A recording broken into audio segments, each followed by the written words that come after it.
Alors Bachir est venu avec la source. La présente charte a été élaborée à Washington pendant la traite négrière. Ensuite, discrètement négociée à la conférence de Berlin en 1885, pendant que les puissances occidentales se partageaient l'Afrique. Elle a été renégociée secrètement à Yalta au moment du partage du monde en deux blocs après la Deuxième Guerre mondiale et pendant la création des sociétés des nations, l'ancêtre de l'ONU. Bachir, la source de ce document, je vous le dis, c'est le musée de Tervuren. Tervuren, c'est en Belgique, je crois. Tervuren, c'est en Belgique. Donc nous donnons la source. Si vous allez là-bas, vous allez trouver l'original de ce document. Parce que quand on parle ici, on dit non, il n'y a pas de preuve. Voici la preuve. Donc on donne les sources de l'origine. La première, regardez. Article 1, je vais si vous voulez rapidement. La devise de l'impérialisme, c'est gouverner le monde et contrôler les richesses de la planète. Notre politique est de diviser pour mieux régner, dominer, exploiter et piller pour remplir nos banques et faire d'elles les plus puissantes du monde. Article 2 de la charte. Aucun pays du tiers-monde ne constitue un État souverain et indépendant. Article 3. Tout pouvoir dans le tiers-monde émane de nous. Nous l'exerçons par la pression sur les dirigeants qui ne sont que nos marionnettes. Aucun organe du tiers-monde ne peut s'en attribuer l'exercice. Tous les pays du tiers-monde sont divisibles et leurs frontières déplaçables selon notre volonté. Le respect de l'intégrité territoriale n'existe pas pour le tiers-monde. On va arrêter il y a combien d'articles à peu près? Non, je survole, appelez-vous. Tout pouvoir et gouvernement établi par nous est légal, légitime et démocratique. Article 6. Mais tout autre pouvoir ou gouvernement qui n'émane pas de nous est illégal, illégitime et dictatorial, quelle que soit sa forme et sa légitimité. Tout pouvoir qui oppose la moindre résistance à nos injonctions perd par le fait même sa légalité, sa légitimité et sa crédibilité. Il doit disparaître. Article 11. La liberté d'expression, la liberté d'association et les droits de l'homme n'ont de sens que dans le pays où les dirigeants s'opposent à notre volonté. Bachir, écoutez très bien. Article 17. Je saute. Notre aide doit être accompagnée de recommandations fortes de nature à empêcher et briser toute action de développement des pays du tiers-monde. Article 18. Nos armées doivent toujours être plus fortes et plus puissantes que les armées des pays du tiers-monde. La limitation et l'interdiction d'armes de destruction massive ne nous concernent pas, mais les autres. Nos armées doivent s'entraider et s'unir dans la guerre contre l'armée d'un pays faible pour afficher notre suprématie et se faire craindre par les pays du tiers-monde. Toute intervention militaire, Bachir, a pour objectif de protéger nos intérêts et ceux de nos valets.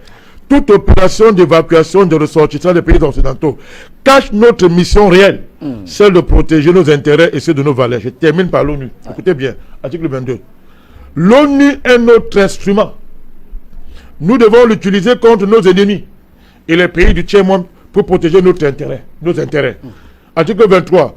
Notre objectif est de déstabiliser et détruire les régimes qui nous sont hostiles et installer nos marionnettes sous la protection de nos militaires, sous la couverture des mandats des forces de l'ONU.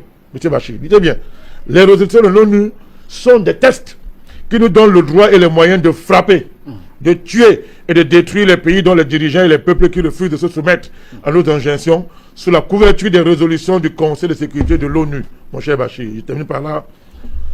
Notre devoir, article 25, est de maintenir l'Afrique et d'autres pays du monde dans le sous-développement. Installer la misère, la division, les guerres, le chaos pour les dominer, les exploiter et les piller, ouvrez vos oreilles, à travers les missions des Nations Unies, mon cher Bachir. Notre règle d'or, article 26, est la liquidation physique des leaders et dirigeants nationalistes du tiers-monde. Alors, Bachir, je ne continue pas. Charte de l'impérialisme. Je vous dis, on en a demandé, il n'y a pas la source. Tervuren se trouve le musée royal de l'Afrique centrale. Tervuren est une commune néerlandophone de Belgique, située en région flamande, dans la province du Brabant flamand. On nous a dit que l'Afrique était libre. Mais derrière les drapeaux et les hymnes, des contrats secrets tiennent nos dirigeants en otage. Des lois invisibles, dictées de l'extérieur, décident encore de nos choix, de nos dettes, de nos vies. Il est temps de rompre le silence et de briser les chaînes que l'Occident prétend ne plus voir. Nous avons grandi dans l'ombre de mensonges bien tissés. On nous a appris que l'indépendance était acquise, que nos drapeaux flottaient librement, que nos dirigeants décidaient par eux-mêmes. Mais, au fond de nous, nous avons toujours su que quelque chose sonnait faux. Nos États n'ont jamais été vraiment souverains. Derrière les discours officiels et les poignées de main, derrière les sommets de coopération et les signatures de contrats, se cachent des fils invisibles, des chaînes modernes que l'Occident a soigneusement dissimulées sous le vernis de l'aide et du partenariat. Pendant des décennies, des accords secrets, des contrats opaques, des clauses non divulguées ont été signés dans des bureaux feutrés, loin du regard des peuples. Ce sont ces textes que nos présidents n'osent pas évoquer, ces obligations silencieuses qu'ils redoutent de briser. Ce sont ces accords de défense, ces traités économiques, ces conditions de prêt qui transforment nos États en dépendance déguisée. Ce que certains appellent coopération, nous le voyons aujourd'hui pour ce qu'il est, une soumission organisée, entretenue, calculée.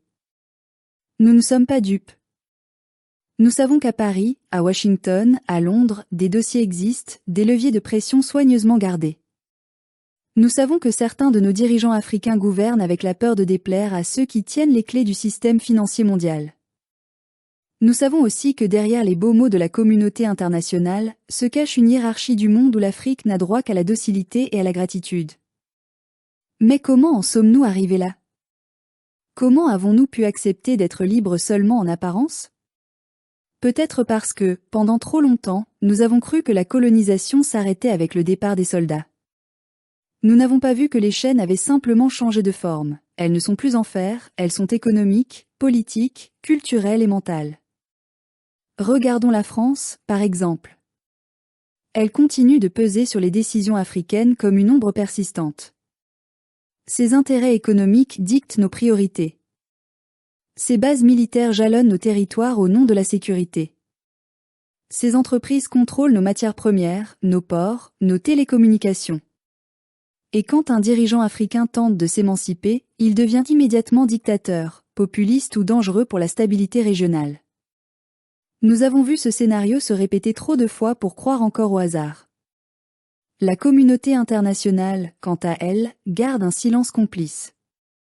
Elle parle de démocratie, mais ne condamne jamais les manipulations orchestrées par les puissances occidentales. Elle prêche la transparence, mais ferme les yeux sur les contrats secrets qui maintiennent nos pays sous tutelle. Elle impose des sanctions quand nos peuples se lèvent, mais reste muette quand nos richesses sont pillées. C'est ce double langage qui tue nos espoirs, cette hypocrisie permanente qui réduit notre dignité à un simple dossier diplomatique. Et pourtant, nous avons résisté. Depuis les années des luttes de libération, depuis les voix courageuses de Lumumba, de Sankara, de Nkrumah, de Gbagbo, nous avons porté le rêve d'une Afrique debout. Une Afrique maîtresse de son sol, de ses ressources, de son destin. Mais ces voix ont été réduites au silence, trahies, exilées ou assassinées.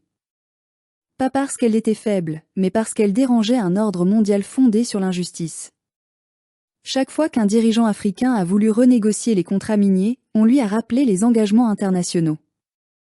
Chaque fois qu'un peuple a voulu exiger le contrôle de ses ressources, on lui a envoyé des missions de stabilisation. Chaque fois que nous avons parlé de souveraineté monétaire, on nous a brandi la menace du chaos. C'est cela, la vraie épée de Damoclès, cette peur savamment entretenue, cette idée que sans l'Occident, nous ne sommes rien. Mais nous ne voulons plus avoir peur. Nous ne voulons plus être les enfants éternels d'un monde qui nous infantilise. Nous ne voulons plus qu'on nous dicte nos lois depuis des capitales étrangères. Nous voulons redevenir des hommes et des femmes debout, conscients que la liberté ne se demande pas, elle se prend. Le silence de la communauté internationale n'est pas une surprise, c'est une stratégie. Ce silence protège des intérêts, il garantit la continuité du système. L'Afrique représente encore un trésor pour ceux qui la pillent. Pétrole, or, cacao, uranium, bois, jeunes cerveaux. Nous sommes la base invisible de la prospérité occidentale. Tant que ce système fonctionne, pourquoi voudrait-il le changer? Et pourtant, quelque chose bouge. Nous le sentons dans les rues de Ouagadougou, dans les places de Bamako, dans les villages du Niger, dans les universités d'Abidjan. Une génération se lève, qui refuse de croire que son destin est écrit ailleurs. Une génération qui parle de souveraineté, non plus comme un mot d'histoire, mais comme un projet de vie. Nous ne voulons plus être une périphérie du monde. Nous voulons redevenir un centre, celui de notre propre avenir. Oui, nous savons que la route sera longue. L'Occident ne lâchera pas facilement son emprise. Il utilisera tous les moyens, les médias, les institutions, les élites locales, les dettes, la peur. Mais il y a une chose qu'il ne peut plus contrôler, la conscience africaine qui s'éveille. Car quand un peuple comprend la nature de sa chaîne, plus rien ne peut l'arrêter. Il est temps que nos dirigeants aient le courage de dire la vérité. Qu'ils osent déclassifier ces fameux accords, révéler ces contrats secrets, libérer la parole. Le peuple a le droit de savoir sous quelles contraintes son avenir est géré. Le courage politique, ce n'est pas de plaire aux puissants, c'est de répondre à la dignité de son peuple. Tant que ces lois invisibles existeront, nos indépendances resteront factices, nos institutions fragiles et nos destins suspendus. Nous ne devons pas attendre que la communauté internationale valide notre émancipation. Elle ne le fera pas. Ce combat est le nôtre. C'est à nous de rompre le silence, de bâtir nos propres institutions, de signer nos propres accords entre Africains. C'est à nous de croire que notre richesse n'est pas une malédiction, mais une force. Nous ne voulons pas d'un monde sans l'Occident, nous voulons un monde où l'Afrique compte à égalité. Où elle parle d'une seule voix. Où elle choisit ses partenaires sans soumission. Où les mots coopération et respect retrouvent leur sens. L'Afrique n'est pas condamnée à l'humiliation. Nous sommes héritiers de peuples résistants, de royaumes puissants, d'empires bâtisseurs. Nous avons traversé la colonisation, les coups d'État, les guerres, les sanctions. Nous sommes encore là. Et cela, c'est déjà une victoire. Alors, oui, il existe des lois invisibles, des chaînes secrètes, des accords cachés.